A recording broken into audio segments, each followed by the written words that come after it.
Good morning, everyone.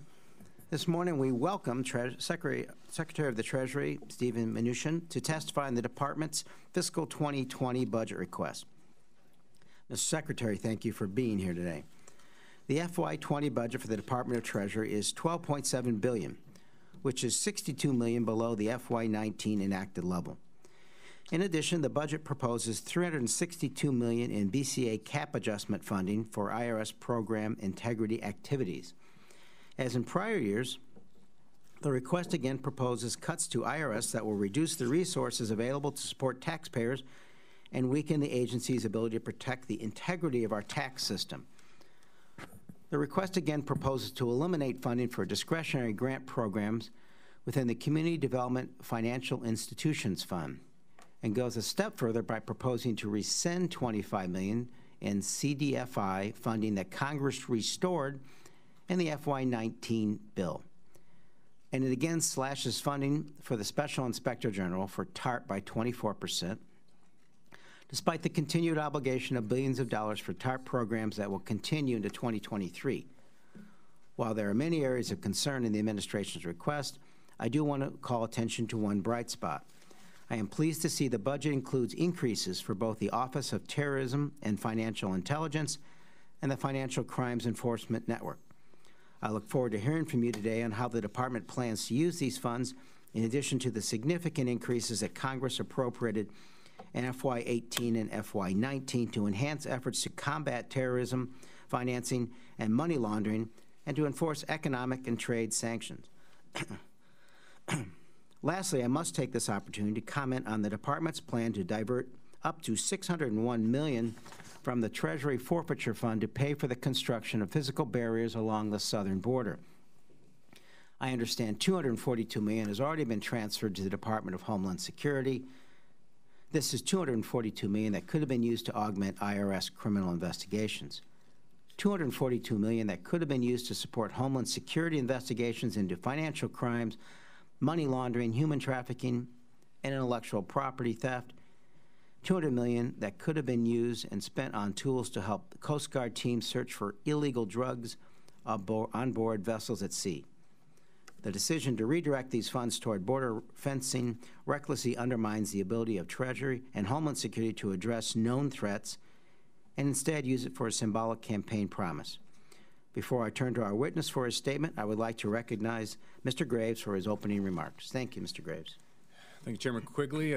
Welcome back, Secretary. It's good to have you back with us. And last time you were with our subcommittee, Congress had just passed the Tax Cut and Jobs Act. And in that, 15 months later, GDP continues to grow. Unemployment rate's at the lowest rate it's been in over 50 years now. The economy has added more than 5 million jobs since the President took office, and your team's been put to work. 80% of individuals now are paying lower taxes this year. Businesses have lower regulatory and compliance costs, and it's easier for families and business owners to file their taxes. Thanks to your leadership and the administration, we appreciate all you've done to get us to this point. But I do want to commend you, along with Treasury and the IRS staff, who've worked so hard to implement the tax reform for this filing season. I know it's been a tremendous amount of work for everybody, and Congress didn't make it much easier for you when we had just a little bit of a lapse of funding for about 30-plus days. I know that made it a little bit more challenging, but so far it seems tax filing season is proceeding without any notable problems, and if there are some, maybe you can highlight them for us today. But regarding the administration's budget proposal, I appreciate that you're making some important investments in the military and border security while making tough choices to reduce spending. That's across the board when we've seen this budget proposal. The debt nearly doubled under the previous administration. We sometimes forget how that occurred and when it occurred, but it did. It's a debt that has been inherited by this administration, and I appreciate what you've been doing, as well as the entire team with the Trump administration working within the budget limitations that Congress has placed on you. And I understand the request for the Treasury Department includes important investments in sanctions enforcement, national security reviews for foreign investments, cybersecurity, and IT infrastructure at the IRS, all very important investments, and thank you for your focus on that. And I look forward to working with Chairman Quigley in the days ahead as we formulate a budget that we know your department will have the sufficient resources necessary to carry out your mission. And Mr. Chairman, I'll be happy to yield back at this time, but thanks again for holding this hearing today. Thank you, Mr. Graves. Secretary, I thank you so much for being here today. Without objection, your full written testimony will be entered into the record. With that in mind, we would ask for you to please summarize your opening statement in 5 minutes.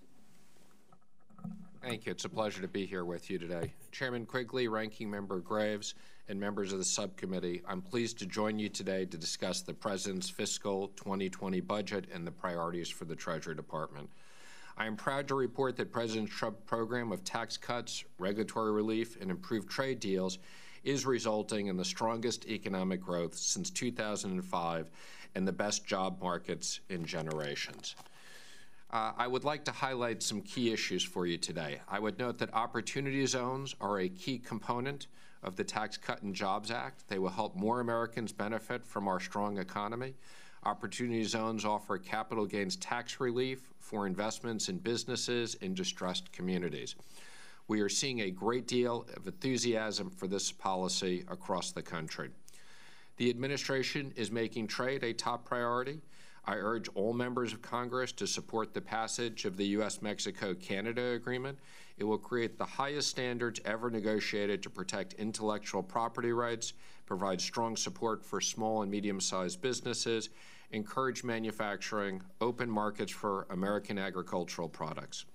We are also making progress negotiating with China to rebalance our economic relationship, end unfair trade practices, open their economy to American companies, and protect our critical technology. Turning to the President's 2020 budget for the Treasury Department, it reflects our key goals of maintaining strong economic growth as well as protecting America's national security and technology infrastructure. We are requesting $35 million to continue implementing FIRMA Modernization Act. This legislation, which passed overwhelming bipartisan support, modernizes the Committee on Foreign Investment in the United States, known as CFIUS, review process. FIRMA enhances CFIUS' ability to analyze transactions for national security while preserving our commitment to an open investment environment. The budget provides for increased funding for TFI and for the Financial Crimes Enforcement Network, FinCEN. These funds will be used to continue to protect the financial system's abuse by rogue regimes and actors, including terrorists, transnational organized crime, proliferators of weapons of mass destruction, and other threats to our country. The funding includes critical investment in information technology and mission support capabilities. It also supports the Terrorist Financing Targeting Center and implementation of the Countering America's Adversary Act, known as CATSA. It also further expands FinCEN's ability to combat cybercrime and prevent the illicit exploitation of emerging payment systems, including cryptocurrency. I'd like to highlight two other initiatives, which are modernizing the IRS and the proposed integrity cap adjustment. Our 2020 request for $290 million for the Business Systems Modernization Account is the first installment that will go towards upgrading IRS systems and operation. This plan will reduce long-term costs of maintaining these systems and dramatically improve taxpayer service. We are also requesting a program integrity cap to allow the IRS efficiently collect taxes, enforce our tax code, prevent fraud, including by modeling compliance risks and preventing identity theft. We anticipate that a $15 billion investment over 10 years would generate over $45 billion in additional revenue. Finally, I would note the budget includes additional support for the Office of Critical Infrastructure, which is the protection and compliance policy to help Treasury identify and reduce emerging threats and vulnerability to our financial systems. I look forward to answering your questions, and thank you very much. It's a pleasure to be here with you. Thank you, sir. We appreciate that. So yesterday I was asked what questions I would ask you today, and it just seemed humorous to me at the time, suggesting it wasn't going to be about how your NCAA brackets had gone, but how'd they go? I'm a bigger fan of professional basketball. I got it. I'm not an expert at NCAA. All right. So the press doesn't think I totally misled them. Let me get to the point. Last week, we were well aware that the chairman of Ways and Means, under 6103 of the 6103 of the tax code requested the president's tax returns. And we can get into the issue of what that answer should be, but at first I think it's more important that we talk about who should make that decision, and with respect whether or not you, Ms. Secretary, should be involved in that decision. We're aware of a long-standing delegation order that the Secretary does not get involved in taxpayer-specific matters, and that the IRS Commissioner has that responsibility. Quote, the Commissioner of Internal Revenue shall be responsible for the administration and enforcement of the Internal Revenue laws. In addition, this is not a delegation that's easily revocable. Federal law provides that if you decide not to delegate such a power, that decision, that determination, shall not take effect until 30 days after you, Mr. Secretary, notifies the tax writing and other specified committees. So it raises the question as whether a decision to decide this by yourself is appropriate and legal. So let me begin with that and get your reaction as to whether or not you should be the one making that sort of decision, sir. Well, first, let me comment that I do look forward to talking about our budget. We're going to get there, sir. I'm not surprised on this question, so better we get this out. I wanted to surprise you with that first question, but it didn't work. You did surprise me on the first question. Let me just comment that, first of all, I want to acknowledge that we did receive the request, and as I've said in the past, when we received the request, it would be reviewed by our legal department, and it is our intent to follow the law, and that is in the process of being reviewed. Now, in regards to your specific question... So let me interject. I apologize. What part are they reviewing, whether or not, or whether your office should be the one that makes the ultimate decision? Are they reviewing whether or not you should make that decision as well, sir? It would be premature for me to comment specifically what they are reviewing on or what they're not reviewing on. But I would highlight, okay, I think, as you know, the law calls for a request to me.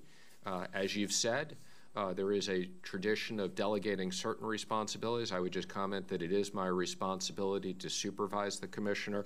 But again, I think it would be premature at this point to make any specific comments other than, as I've been consistent before in saying, it is being reviewed by the legal departments, and we look forward to responding to the letter.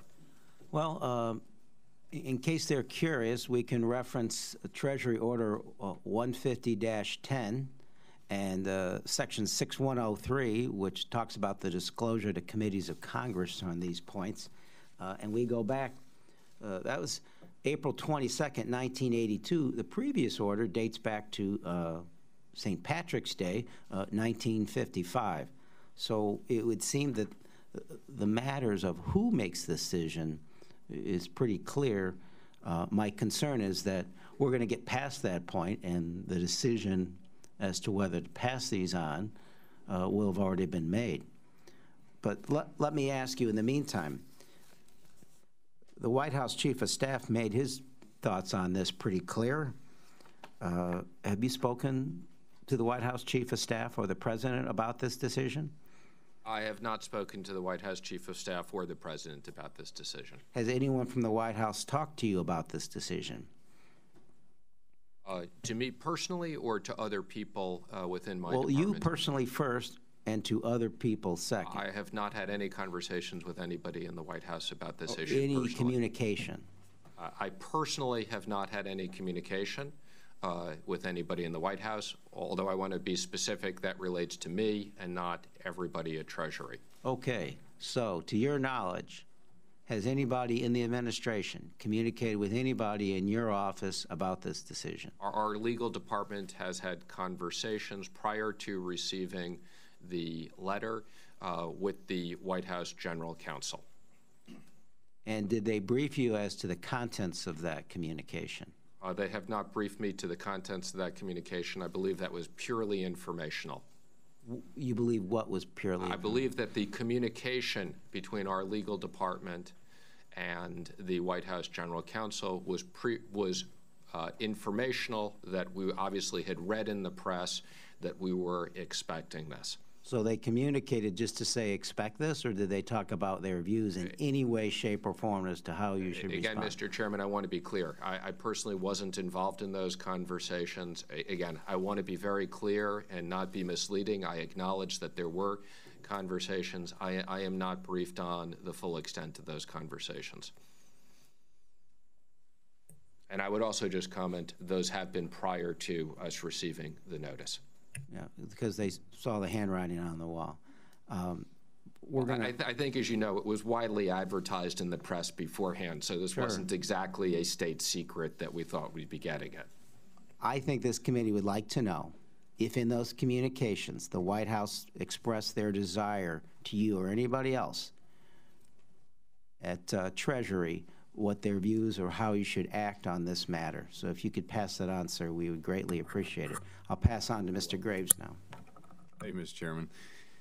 Mr. Munuchin, Secretary, it's interesting how these committee meetings and appropriations have turned into investigative hearings, putting different individuals from the administration on trial, it seems at times. And so, you know, Mr. Chairman, I think fair for the Secretary to respond that they're going to fully comply with the law, when I think we all know this is a political stunt by the new majority, who just couldn't wait to get a gavel and to scour through all the rules of the Ways and Means Committee into how they might use their political power and influence to retaliate against a political opponent that they just disagree with, they don't like. You didn't like the outcome of the Mueller report, so now we've got to issue a subpoena and request that the Attorney General break the law and reveal classified information and other things. It's remarkable to watch this occur. So, Mr. Secretary, I appreciate your good work, what you've done. As I said in my opening statement, all that you've done to assist the economy, to make sure that there are plenty of jobs being created, 5 million new jobs since the administration took place. The GDP is growing strong. Unemployment's at a 50-plus year-old or 50-plus year rate of the lowest ever in the 50-plus years. And yet, what do we want to talk about? Tax returns. Why? I'm sure the president has filed the financial disclosures as required by law, and I don't see any questions about that. But for some reason, the new majority just wants to peek in a little bit further, and because they're just determined to prove something that they think might exist somewhere. And in each turn, they get turned down, and it's proven false. In fact, there was no collusion, there's no obstruction, but that's not enough. And here we go again with something else that might not ever end. But halfway through this administration, y'all are doing a fantastic job. I'll go to something more pertinent to the day, and that is tomorrow we understand that in the House Financial Services Committee there's going to be the chairman and CEO, Jamie Dimon, is going to testify, and he is hopefully going to speak a little bit about cybersecurity. That's one of your priorities, and I'm grateful for that. But the chairman and CEO said that the threat for cybersecurity may very well be the biggest threat to the U.S. financial system, and that they spend about $600 million every year just to ward off cybersecurity attacks. You've made an investment, at least a request in your budget, for $7.7 million of an increase to strengthen the financial sector's cybersecurity infrastructure. You're taking that threat seriously, and we appreciate that. Just give us a little bit of a glimpse. Is the financial sector sufficiently prepared in your mind to manage large-scale business disruptions, data disclosures, and other cyber events? Talk about that for a second. Sure. Well, thank you very much. I mean, let me just comment that cyber issues specifically relates to the financial infrastructure, which is a responsibility of the Treasury Department working with DHS, is something that we take very, very seriously. And this requires an ongoing investment. This is not just a one-time investment. This will focus on a continuing investment. I am actually hosting a meeting tomorrow afternoon of those CEOs at the Treasury Department, specifically with our cybersecurity experts. I will be having representatives of both DHS and the intelligence community there with me, as well as a session with the regulators. So this is one of the highest priorities for the department, and this is something we will continue to work with the private sector. The private sector has the primary responsibility, but this is an area where we need to improve the effectiveness of the U.S. government working with the private sector to prevent what could be both state actions and non-state actions, attacks to our infrastructure. The additional $7.7 million that you're requesting, share with us a little bit about how you expect to use that, how that might help with that goal. That is to staff up our internal department to do this. I think, to be honest with you, this is a rather modest request given the size and the significant risk. And this may be something that we'll come back to in the future and ask for more money, just as we appreciate we've asked for more money for TFI. I think that's been very effectively used. We appreciate it. This is a modest investment and something we may come back to you because it's one of the most important areas. Great. Thank you, Secretary. Thanks for being here and joining us today. Thank you, Mr. Chairman. Ms. Kirkpatrick. Oh, she's Ms. Torres. Secretary Munuchin, I understand that a total of $9.6 billion has been provided for the hardest hit fund since its creation. How much of that funding is left? I'm not aware of that specific number, but in the past 2 years, what are the main purposes for which the funds have been used? So the hardest hits funds, I believe, as you know, was money that was... I know what it is. Just answer my question, please. Can you repeat your question? In the past 2 years, what are the main purposes for which those funds have been used? They have been allocated to different states for various different purposes as the funds are specified. It's not an arbitrary situation. Exactly what were they been used? You don't know? Can you follow up with my office and let me know? Absolutely. Thank you. It's for various mortgage-related issues in different parts in the states, but we're happy to give you a more detailed update. With the President's decision to spend up to $601 million on the border wall out of the TFF, can you tell me what other law enforcement activities will not be supported in fiscal year 2019? I don't know the answer to that. The request for the fundings was a request that came from DHS for law enforcement purposes. DHS has prioritized the different things. I can't tell you. It's not within my domain. Okay, so law enforcement purposes are only a priority at the border, but not in our communities? Again, those are law enforcement purposes are not within the Treasury's domain as it relates to these issues. We transferred the funds and DHS has prioritized them. In prior years, Treasury has sought to maintain a minimum of $100 to $150 million in the TFF for operating expenses for the subsequent fiscal year. Treasury's latest reporting to the subcommittee projects that there will only be $71 million remaining in the TFF at the end of fiscal year 2019. Are you concerned that the projected balances will be insufficient to fund essential operations for fiscal year 2019? I'm not. That was somewhat of an arbitrary number.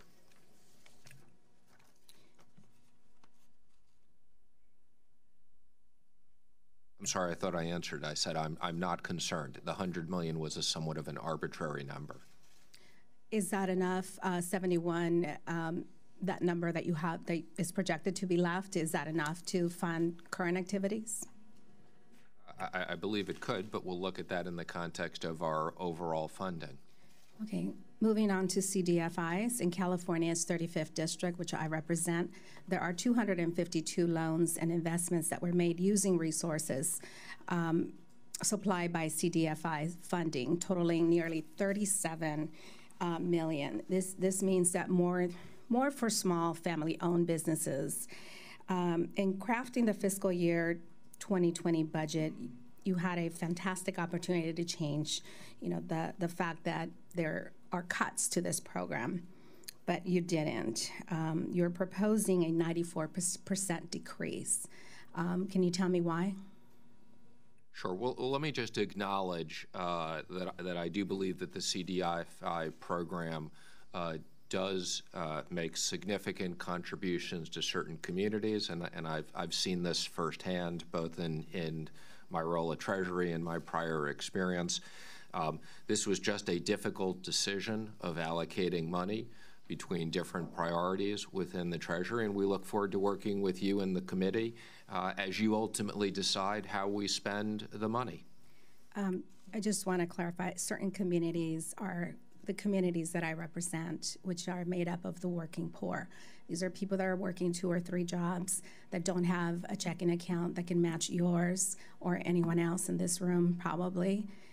So these programs are critical, and I hope that we can find a way to make it work so that they don't have to suffer, these programs don't have to suffer a 94% cut. I appreciate that, and as I said, I've seen firsthand the benefit of many of these programs, so we look forward to working with you and the rest of the committee. I only have 5 minutes. I don't have time for niceties, so I apologize for just getting on. Thank you. Ms. Stewart. Thank you, Mr. Chairman. Mr. Secretary, thank you for being here. We appreciate the time you take and look at the oversight by Congress is a fundamental constitutional prerogative. It's something that's important, and these hearings are an important part of that. I do have a few questions I'd like to bore down on. Before I do, I can't not address the elephant in the room, and that's the conversation already. And I expressed my view and concerns about this, and that's the push for tax returns, which I just think is political nonsense. I think most Americans can see it for what it is, and it's just politically motivated intrusion into basic fairness and basic privacy. And if that's not true, then I'd ask, did Chairman of Ways and Means release his tax returns? Has other members of and chairmen and chairwomen of other committees release their tax returns? Did the Clinton Foundation or former secretary release their tax returns? Why isn't every member of Congress and every senator required to release their tax returns? And the answer is because we have an expectation of right and a right of privacy. And you're right. The chairman of Ways and Means has, in a confined way, the authority to request these. But it's got to be for a legitimate legislative purpose. And I would challenge anyone when asking for these tax returns to define what that legislative purpose is. What are they investigating? And I think it's exactly what the ranking member said. This is nothing more than they disagree with an individual on their policies and their programs and their politics, and they want to punish that person. And this is the only way they can do it. They've been trying for 2 years, and it has failed and failed and failed, and so they'll say, well, let's try tax returns. Maybe there's something there. We have no evidence that there's anything nefarious. We have no evidence that there's any wrongdoing, but maybe we'll find something. And if you're going to have that be your standard, then have that be your standard for every member of Congress or for any other American citizen. And I think most Americans reject that. There's the only way the only way this works is if there's American people trust the IRS and trust that this information will be held private. And if it's not, if that's violated, then people will quit complying. And as we rely on voluntary compliance by and large for our tax policy and those programs to be implemented, that will dissolve underneath us if people lose that basic sense of fairness. And that's the only thing this will do, is dissolve that basic sense of fairness, that people are treated the same regardless of what position they may have or regardless of their politics. So once again, what is the legislative purpose of requesting these tax returns? What are you investigating? What crime or misdeed are you alleging here? And if you don't have the answer to that question, then you have no right to pursue this. We sent you a letter, and I know you've received hundreds, I suppose, letters. I don't expect you to recall this off the top of your head, but I would like you to answer back if you could and maybe follow up with this.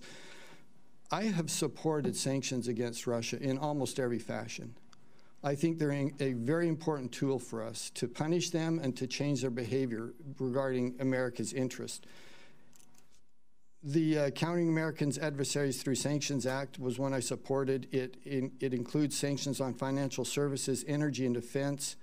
We have vigorously sanctioned in those areas. It also authorizes sanctions in metals and mining, and we haven't done any of that at all.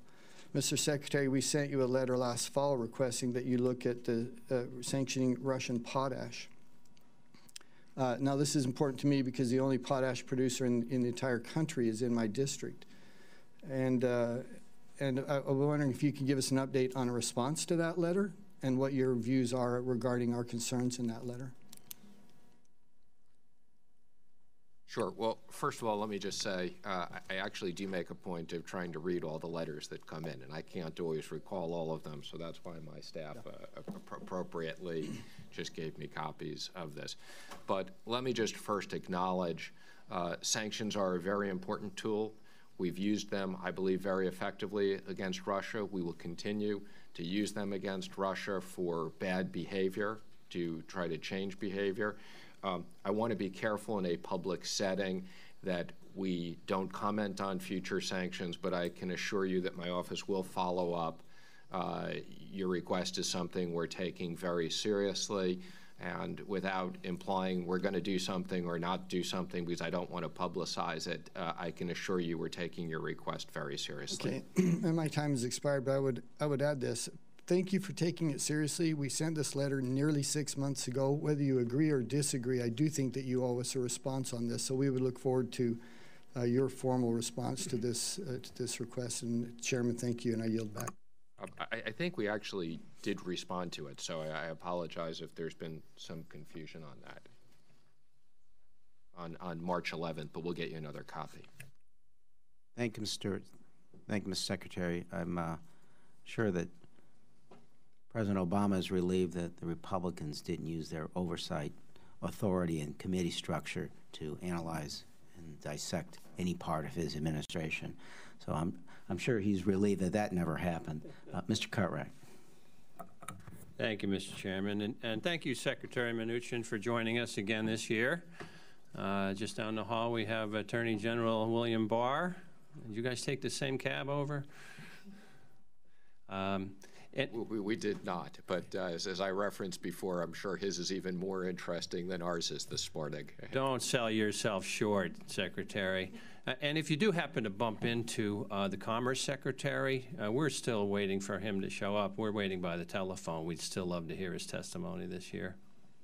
I wanted to ask you about the Community Development Financial Institution Fund, and you're aware of what that is, right? The administration has proposed essentially eliminating that fund by reducing funding from $250 million in fiscal year 2019 down to $14 million for the year going forward. That's a 94% decrease, and by my way of thinking, it represents pretty much a complete abandonment of that program by the administration. In previous years, the administration has justified these kinds of drastic cuts by stating that the CDFI industry, quote, has matured, unquote, and that, quote, these institutions should have access to private capital needed to build capacity, extend credit, and provide financial services to the communities they serve, unquote. My question for you is, I'd like to know the basis for your conclusion regarding the relative maturity of the CDFI industry. Has there been a report or a study done by your agency that assesses the likelihood of private investors filling that gap left by defunding CDFI? Mr. Cartwright, Mrs. Torres just asked me a similar question on this, so again, I apologize you didn't hear, but let me reiterate what I said, which is, first of all, I do want to acknowledge that I do think the CDFI funds provide many benefits to many communities, that our decision here was based upon making difficult decisions on funding various different programs across the Treasury Department, and we look forward to working with you and the rest of the committee on specific allocations. I did miss your answer before. Did she ask you whether you'd done a report or study to analyze whether there is a likelihood of private investors filling the gap left behind defunding CDFI? Didn't. I apologize. I didn't answer that specifically for you. I don't believe we've done a report, although I will check. But as I've said, I want to acknowledge that we look forward to working with the committee on this funding. And I want to encourage you to commission such a study or report so that we're basing our decisions on, facts and evidence. I think that's a good idea, and I will encourage the staff to review this and do additional research on it, either internally or externally. Perfect. The National Association of Federally Insured Credit Unions issued a statement opposing that elimination of CDFI funding. Did you see that? I haven't seen it specifically, but I'm not surprised. In my previous life, I was a banker, and I'm familiar with, again, as I've said, I've seen specifically in certain communities where these have helped. So we look forward to working with you on this. Glad to know you've been paying attention. They said this: without the CDFI fund grant program, many CDFI credit unions would not have been able to offer new products and loans that provide financial stability for members and their families, unquote. And this statement seems to contradict your position that the CDFI industry has fully matured. What do you know about the CDFI industry that the NAFCU apparently doesn't know? Do you believe that you're in a better position to judge the maturity of the CDFI industry than CDFI credit unions themselves? I suppose the answer to that is all wrapped up on in the study that I hope you're going to commission. Yes, and let me just acknowledge whether the industry has matured or the industry hasn't matured. Like many other programs, even if it's matured, there could still be benefits of certain things. Again, this was a difficult decision on funding across various different programs, and we look forward to working with you. And perhaps given the popularity of this program within certain areas of Congress, we'll reconsider it if it's funded and how we propose it in next year's budget. Okay, so operating without studies or analyses, you're working on assumptions. And my question is, how many other aspects of the Treasury's proposed budget are also based only on assumptions? And how much credence should we be putting in this administration's budget based on assumptions and not facts and evidence? I'd be happy to discuss any of the specifics with you on any of the requests. Obviously, with an entire department, there's certain things I'm personally very involved with. If you want to talk about IRS modernization, that's something I'm very interested in. The TFI funding, there's many things I can comment on the specifics of and how we've reached the decision, but obviously not every single line item itself. Well, thank you, Mr. Secretary, and my time is up. Yield back, Mr. Chairman. Thank you. The gentleman from Ohio, Mr. Joyce. Thank you, Mr. Chairman. And thank you very much, Secretary Munuchin, for taking the time to be with us this morning. Last year, I was not a member of this committee, subcommittee, but during subcommittee hearing on the budget, I had discussed an issue of which the next day you came out and talked out. I really wish we would have flipped it by a day. It would have probably been very helpful. But it's regarding the issue of access to banking for the cannabis industry. And you described that conflict as untenable. Just last year, you stated that reviewing the existing guidance referring to the 2014 policy memo meant to provide direction for banks on how to service cannabis businesses. If I can quote you for a moment, we do want to find a solution to make sure that the businesses that have large access to cash have a way to get them into a depository institution for it to be safe. I couldn't agree with you more, sir. My 25 years as a prosecutor, I think there's a horrible situation that's sitting out there, and we need to get that. But I've taken to introduce some legislation to clarify the existing discrepancy between state and federal cannabis laws. While I'm not asking you for an official position on my bill, I'd like to hear your thoughts on how this body can be more helpful when it comes to banking access for legitimate cannabis businesses. And I'd really like to work with you because I believe you're right on this, and the current situation is untenable. So who on your senior staff could we work with to try to find some solutions for both of us? I'd be pleased to follow up with you directly and bring a team up.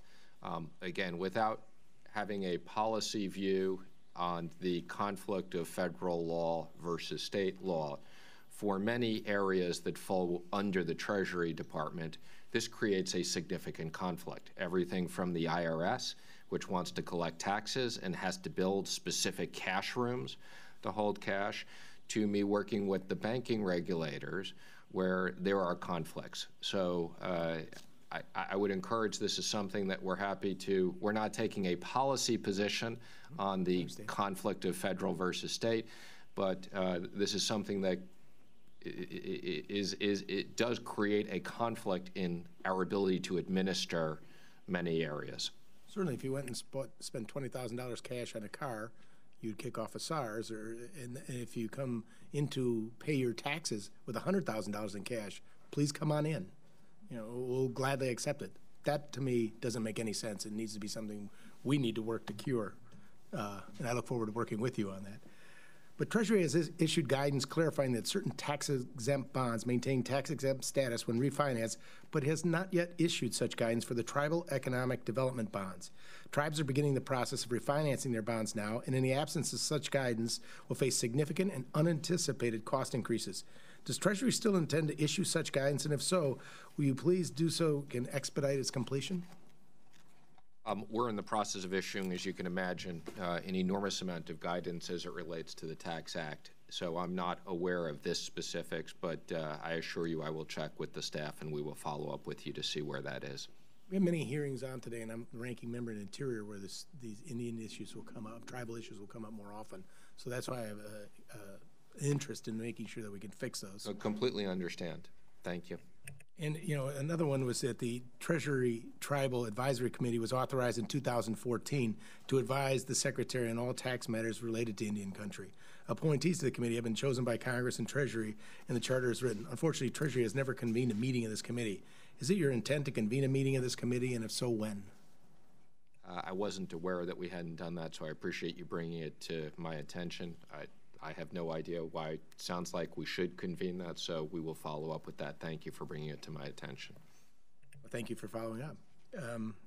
And lastly, the Opportunity Zone program creates tax incentives for investment in designated census tracts which are economically challenged. Many of these Opportunity Zones include lands held in trust by the federal government for tribes. But because Treasury's draft regulations require funds to be used to purchase and improve property in designated zones, they inadvertently exclude these lands held in trust and also inadvertently exclude tribal governments from being eligible.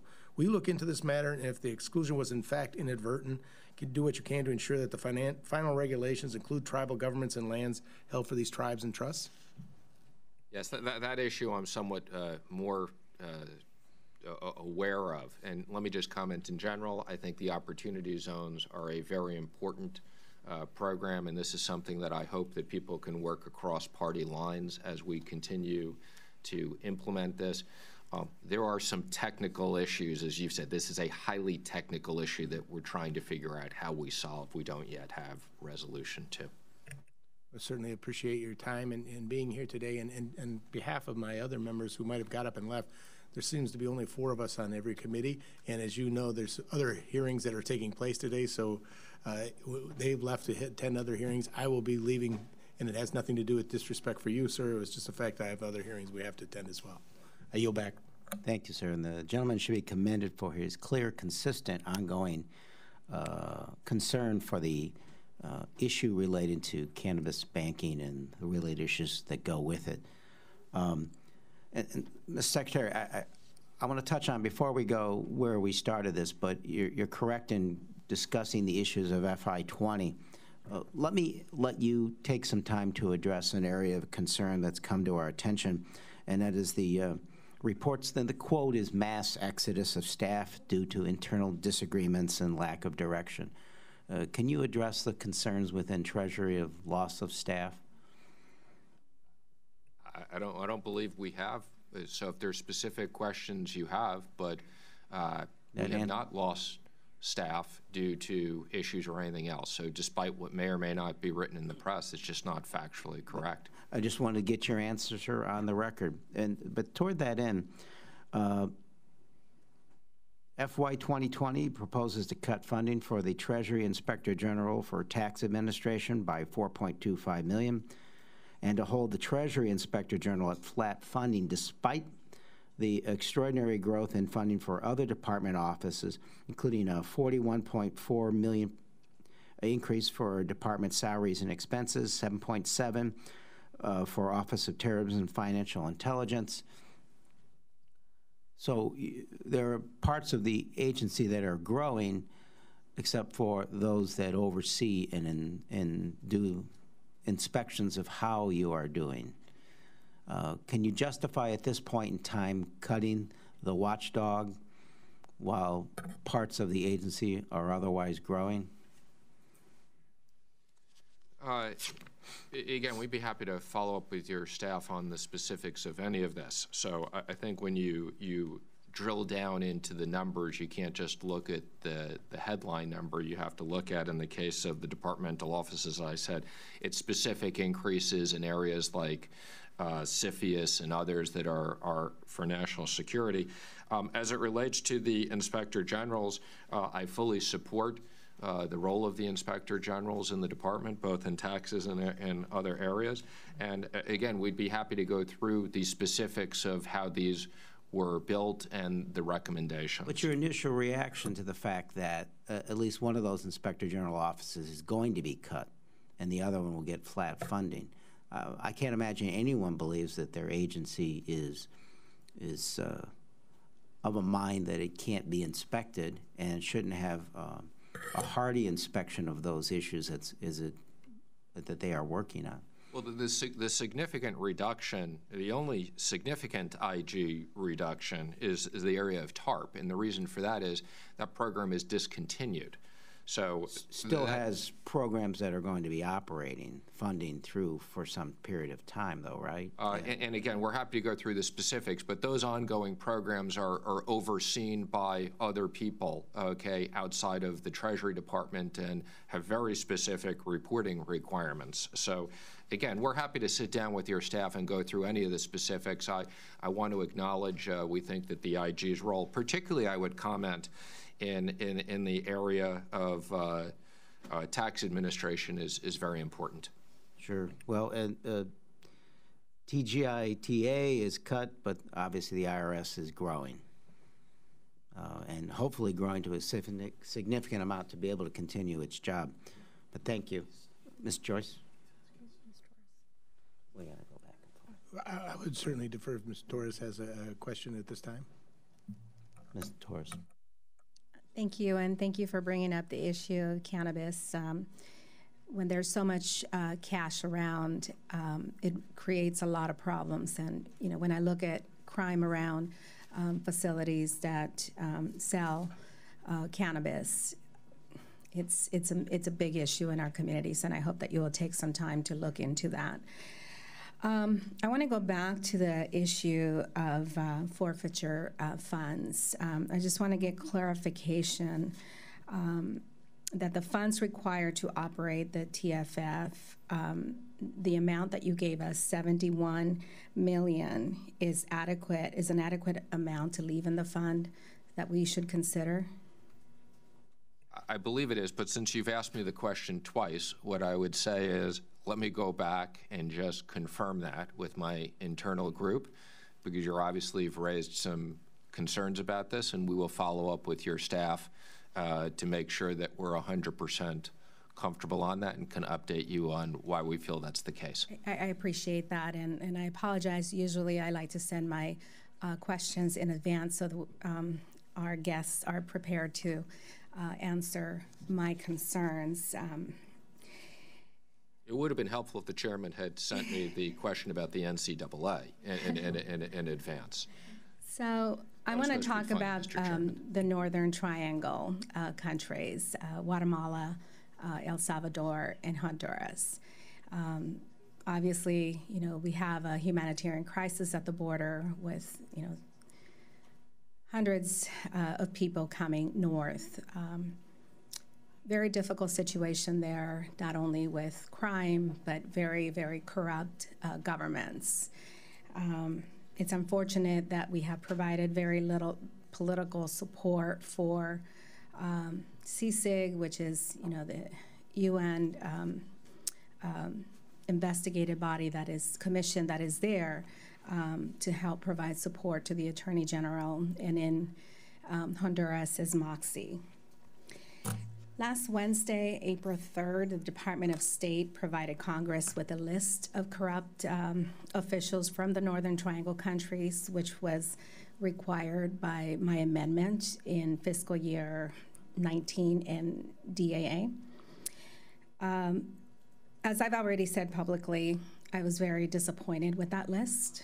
I was very disappointed to see many officials that we know are dealing in narcotics and very much involved in narco trafficking were not on that list. So, Mr. Secretary, given the very short list that we have, do you see any reason why those individuals on such a list, which was created by this Department of State, should not be sanctioned under the Magnitsky Act? In general, let me just comment, I work very closely with Secretary Pompeo and the State Department on many issues and the sanctions. I'm not familiar with this list per se. I will follow up with the Secretary and both to understand the list and review if it's appropriate for sanctions. It does sound like it's something we should look at and take into consideration. As I said, we've used these obviously in many other areas. I'm more familiar with in the case of Mexico and Venezuela of drug trafficking and other issues, but I will follow up on that. Again, if we want to deal with the issues that we have at our southern border, we can't be negligent and not pay attention to the very corrupt governments in the Northern Triangle. The reason why these people are fleeing is because there's no justice, there's no access to justice, and their governments are stealing funding that should be available to create programs for education. And I hate to continue to devastate other budgets that are critically needed in our communities, like the forfeiture funding, to build the wall when the answer is right in front of us, and that is dealing with the corrupt people. They should not have a visa, and they should not have access to our financial institutions here in the U.S., not when we know, and we're very clear, that they are dealing and they are known narco traffickers. Well, let me, again, agree with you completely that Treasury and this administration in no way wants to look the other way when we're aware of corruption in foreign governments, and these sanctions work, and we will follow up with your office to make sure that corrupt officials do not have access to our financial system. Thank you. I appreciate my time is up, and I yield back. Thank you. Mr. Joyce. Thank you, Mr. Chairman. On that point, Secretary Munuchin, can you explain what you're doing to help federal, state, and local law enforcement develop the intelligence to understand how drug organizations and laundering their drug proceeds, or how they're laundering their drug proceeds, and what you're doing with the government of China to stop the flow of fentanyl into this country? Because obviously we have a tremendous amount of overdose deaths that exceed car accidents and everything else now. Sure. Well, let me answer your second question first, because that's something that I'm very, very familiar with. I participated in the meeting between President Trump and President Xi, where President Trump specifically asked President Xi to change the classification of fentanyl so that it would be illegal in China. That's something that President Xi said was very difficult to do, but because the request came from President Trump, that was a commitment he made on the spot. I understand that a lot of that is in the works and has changed, and that's a specific area where we very appreciate China working with us on that, because I think, fentanyl is a very significant issue in this country and a big concern of President Trump's. As it relates to your first question, our specific role at Treasury is obviously where we have any specific intelligence in enforcing the sanctions as it relates to money laundering. We also work very closely through FinCEN with all the banks on money laundering. As it relates to specific state and local areas, that's obviously something that we do on an interagency basis. We are not always the primary lead on, but I assure you money laundering is one of our top priorities that we focus on. Thank you for the work that you're doing there. Secondly, I know that when we were in the majority that we took great pleasure in cutting the amount of money that was going to the IRS every year. And I know that you've taken it under your wing to, and the budget request proposes investments to implement your integrated modernization business plan to modernize IRS systems, which I applaud, and taxpayer services in 2 3-year phases beginning in 2019. How will this modernization plan improve the long-term operations of the IRS and the service provided to taxpayers and businesses alike? Well, thank you for raising that issue, because I would say if there's one of the most important things that I think this committee can do is to give us the funding to invest in modernization at the IRS. The IRS has underfunded their technology for years and years. This is not a Republican or a Democrat issue. This has crossed multiple administrations. It's somewhat embarrassing that we are operating at the size and scale we are. The IRS is under attack all the time for cyber issues, and that we are on dated technology. I think, as you know, we had a problem last year, not this year, on tax day because of this dated technology. And I would also say that taxpayers deserve to have capabilities of online customer service that are consistent with other big financial institutions. Taxpayers are paying the government significant amounts of their hard-earned money, and they should be able to have access to information. They should be able to communicate. In this day and age, calling up and asking to speak to a person on the phone is not necessarily the most efficient thing to do. And let me just comment, this has to be multi-year funding. So for this to be effective, we need multi-year funding. This can't be turned on and off. This is going to take 5 or 6 years to implement. Is it an investment also in the data services, the infrastructure there? I know the one thing I've seen is pretty dated. What the equipment that you're forced to use down there is back to the old mainframe days? It's a combination of hardware, software, business processes. It impacts every single area. It impacts our enforcement. It impacts our customer service. Over time, by the IRS taking in all this data, we should be able to do more of our enforcement electronically using technology. And taxpayers deserve to have a better experience, which we need this investment in technology to do. Thank you, sir. Mr. Chairman, I yield back. Thank you. And, sir, I can't agree more. We absolutely need to, on a bipartisan basis, help modernize the IRS, and I hope we're all in agreement that we need to make sure they have the resources to enforce those efforts as well, and that those dollars aren't taken away every year or reduced every year in the process to help fund the other parts of the agency. Mr. Christ. Thank you, Mr. Chairman, and thank you, Secretary, for being with us today. Mr. Secretary, I want to talk about cash. You oversee a lot of important agencies, sir, designed to keep Americans safe and keep the financial system secure. And there's a vast regulatory system built on that, monitoring everything from bank accounts to wire transfers, from terrorist financing, real estate fraud, insider trading, even Russian sanctions, as it were. When money touches the U.S. financial system, it's almost like it comes into the light. I like that. I'm from Florida, and we appreciate transparency, as I'm sure you do. We like to say that sunlight is, in fact, the best disinfectant. I'm grateful to all of the folks at Treasury who are utilizing financial regulations to find the bad guys, throw them in jail, keep the American people safe. They have a lot of tools, and they know how to use them and use them well. But this is a question about cash. Would you briefly explain to me, from a law enforcement perspective, what happens when markets exist in cash only?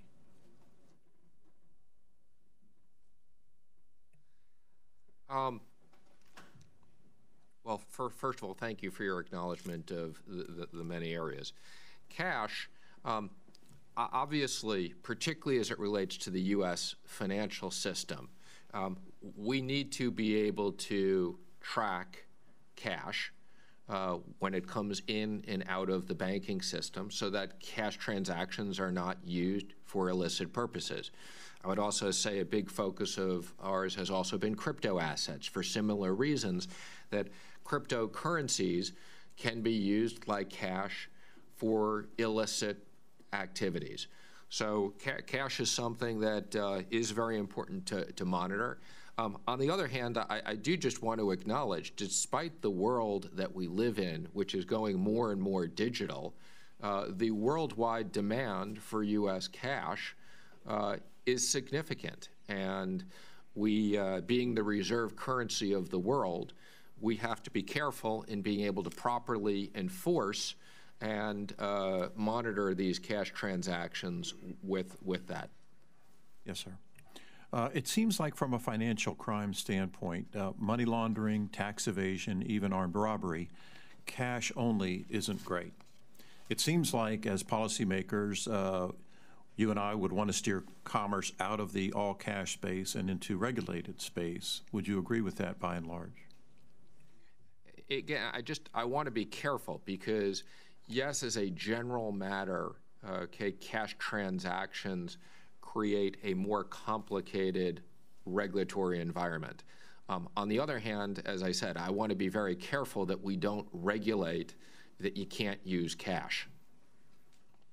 Fair enough. My home state recently legalized medical marijuana, overwhelmingly, and the industry has responded, Mr. Secretary. By 2020, the regulated, licensed, and taxed cannabis market in my state alone could come close to $1 billion. But because of a discrepancy in federal and state law, and a failure of Congress to act, and a failure of regulators to be proactive, this regulated, licensed, voter-approved billion-dollar industry is going to be all cash. I note a 5.86% increase requested for Financial Crimes Enforcement Network, or FinCEN. I assume this increase is because you all want to catch more bad guys and make families more safe. So why then is Treasury not doing everything at its disposal to create a workable, reasonable, confidence-inspiring way to make it safe for these companies to bring their revenues into the sunlight? Mr. Chris, we've had a few other comments on this earlier. So again, let me just say, I hope this is something this committee can, on a bipartisan basis, work with, since there's people on both sides of the aisle that share these concerns. I will just say, I don't believe this is a failure of the regulators. I want to defend the regulators on this issue.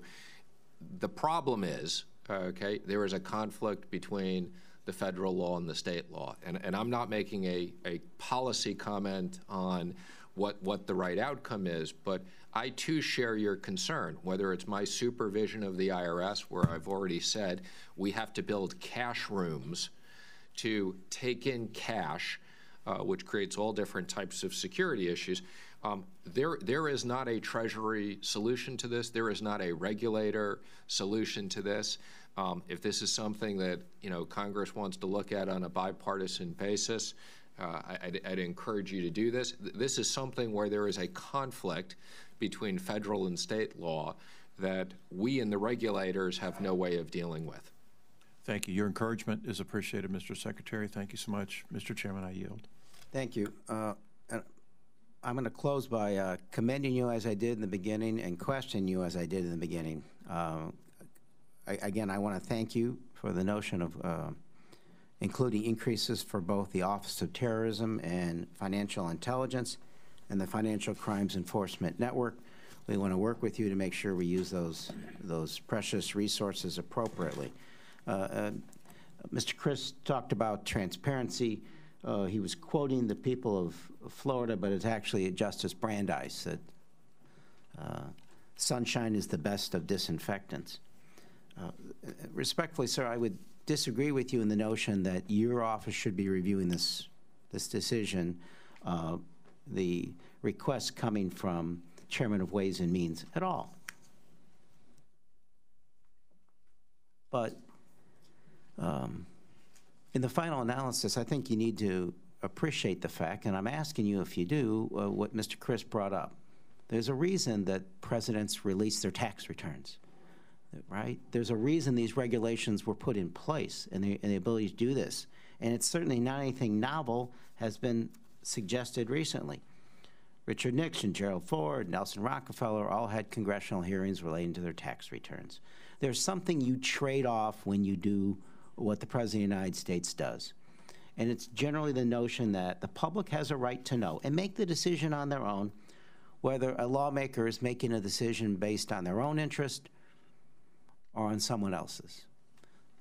Sir, would you acknowledge there's a reason these presidents release their returns, and that this call for transparency matters at this time in our nation's history? Well, I believe that these presidents release their returns on a voluntary basis. I'm not aware of that there's any law that required them to. Well, would you acknowledge that there is a reason they did it? I mean, that they're not doing it to show people how to fill out a tax return if you're the president? Again, they made individual decisions. I would just also like to say there is a requirement for presidents to have financial disclosure. I believe that this president has complied with that, as other people. And the general public, when they elected President Trump, made the decision to elect him without his tax returns being released.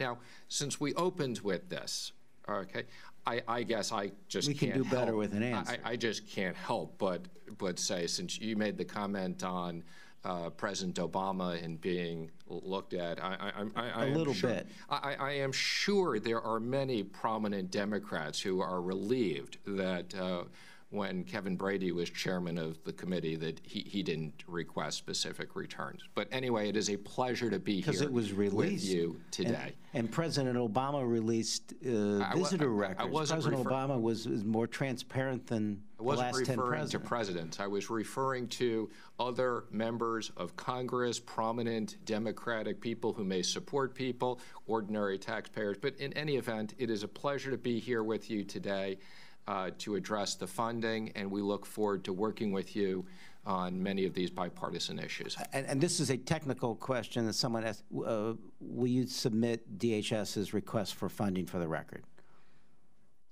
I assume we'd be more than happy to do that. Just make sure I check on that, but I don't see any reason why that wouldn't be the case. Very good. Thank you. This meeting is adjourned.